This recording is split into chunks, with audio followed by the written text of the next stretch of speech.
Alright guys, so we're on the step now. The walnut blasting is happening, but we're tackling the opposite side doing the spark plugs. So these are the OEM NGK Spark plug in my hand, and it might be tricky to see on camera, but these ones are definitely old. So we're replacing them with the new Subaru ones. And so each side, there's two. Gotta take out the coil packs first down there, on this side, and then we do the other side and get it done. So this is the old spark plug next to the new spark plug.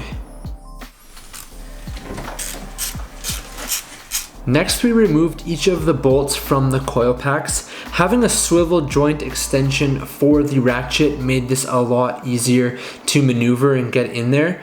Once they're undone, you just pull the coil pack straight out, and that gives you access to the spark plug, which is inside that hole.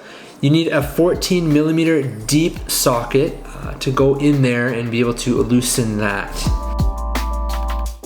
Once you've got it loose enough, you can kind of do it by hand, and then what you're going to do is use a magnet to go in there and pull the spark plug straight out, and it comes out just like that. On the other side here, just finishing up getting the spark plugs out, putting the new ones back in. Of course, we had the battery taken out as we were doing all of these mods, so that made gaining access to the driver's side a lot easier.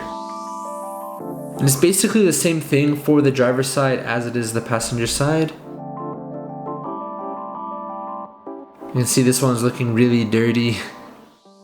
Alright guys, so we finished the spark plugs yesterday on my WRX, and a huge thanks to my friend Sunny, who brought some of the tools that were very helpful in doing that. One of the sockets you need is a deep, longer socket to reach in there. Second, you want a magnet so you can actually pull the old spark plugs out. And then third off, you want a swiveling ratchet so that you can actually bend the ratchet. I don't have it here, he took it home, but we used that in the video. You'll notice that helped us get out coil packs and then the spark plugs as well, because they're like just such a weird angle in there. You have to take out your battery to get this side, and then on that side you have to take out your intake, but we were doing the cold air intake at the same time, so we had to take that out anyways. And then we had everything off the top, so it made it easier doing it. So again, as I've said with all of these mods, if you're going to be doing any of these, it's a good idea to just do everything all at once. You need to retune it after you do TGVs, so you might as well just hit everything all at once, including spark plugs. Even if your car doesn't need them, you can do it as a preventative measure or just a maintenance item for the future. The car's gonna run slightly better with brand new spark plugs as it would without, so you might as well do it while you're in there. Overall, I'd say spark plugs can be done in a couple of hours, maybe 2 or 3 hours, taking into account the removal of all of the things like the battery and the intake, and then just the awkward angles getting in there to wrench them out. Also, a really big pro tip, I don't know about in the US, but here in Canada, if you're gonna pick up spark plugs, do not get them from the dealership. They were $42 Canadian each from the dealership, and they're $17 each on Amazon. So I'm gonna figure that out here now, but if you are looking to pick them up, make sure you get them off of Amazon.